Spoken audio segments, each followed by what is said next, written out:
Good morning, my beautiful babes and babettes. I am your resident active advocate, and I have to have the overheads on today because it's so gross outside.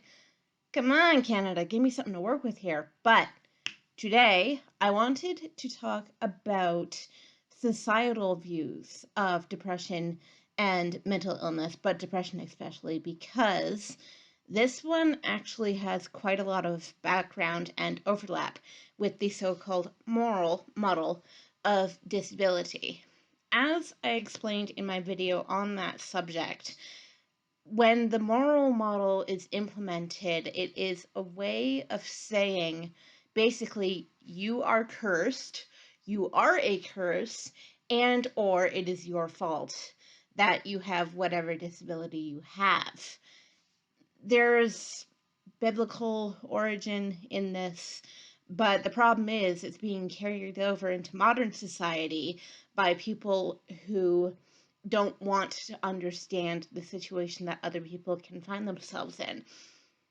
I have spoken previously about depression and how it is not the fault of the person who has it. If it were the fault of the person who had it, they would not have it.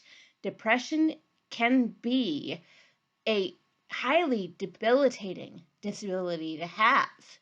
And really, if you think about it, do you really think that people want to spend the entire day in bed? Do you really think that people just want to be lazy, and not do anything with their lives and, have a crummy diet and not really be able to socialize with other people? I am talking about the extremity case here. Like, depression, of course, is on a gradation, like everything else is. So you're going to get cases where people have more energy or less energy. You're going to get cases where people have better social skills or worse social skills. None of it can be controlled by the person's brain, because whatever is going on inside the person's brain, and it's messing with their brain, which in turn messes with their life, because this often informs this. The inside informs the outside. But in the reverse of that, the outside can also inform the inside. If you continually get feedback from society that says you are lazy, worthless, and helpless, and this is all your fault and you're just not trying hard enough, what do you think is going to happen? You're not going to be in a good mood, obviously. And I find that, as I have said before, societal standards can be far too high when it comes to dealing with certain disabilities. Like, you wouldn't say to a person with a broken arm, you're just not trying hard enough for your arm to get better. You need to fix your arm. No, you're going to tell them to go to a doctor and get it casted, or put into a cast, whatever you want to say. But with depression, because it is an invisible disability, people can't see the signs, they can't see the cause, so they may be compelled to say that, yeah, this is just your fault and you can get over it. The problem with our culture a lot of the time is that we are predominantly visual creatures, unless you're me or my best friend, or anyone else with a visual impairment, I suppose. But what we see is often what we believe. Seeing is believing. There is even a saying about that, right? The problem with that mindset is that people think if you can't see a thing, it's not real. If you cannot empirically prove that something exists just through the medium of sight, literally through the medium of sight, then you may be compelled to believe it doesn't exist, or that the person is putting it on. However, scientifically speaking, yes, depression can be empirically traced, empirically, seen through scans and through chemical tests and blood tests, things like that, because depression is an external thing, but it's also an internal thing. The two interplay off of one another. So if you get constant reinforcement from your environment that what's going on in here is A, your fault, B, wrong, you're not going to have the capacity to get any better.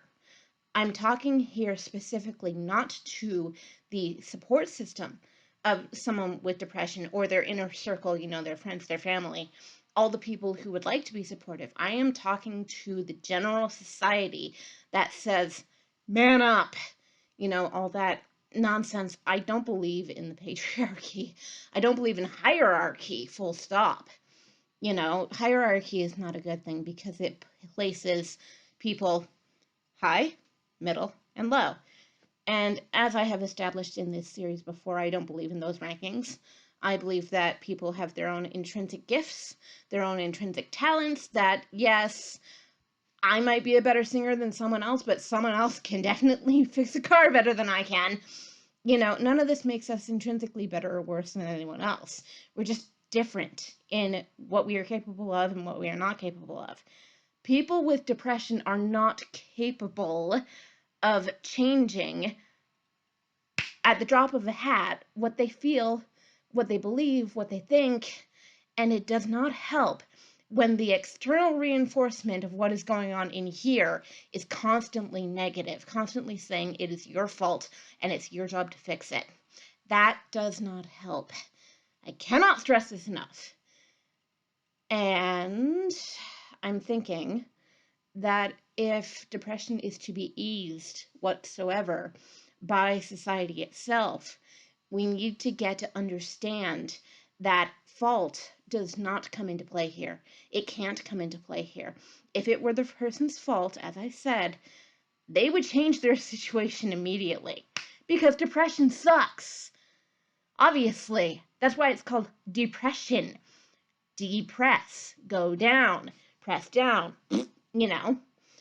It's not good, especially in a society that says you need to be up and up and up all the time.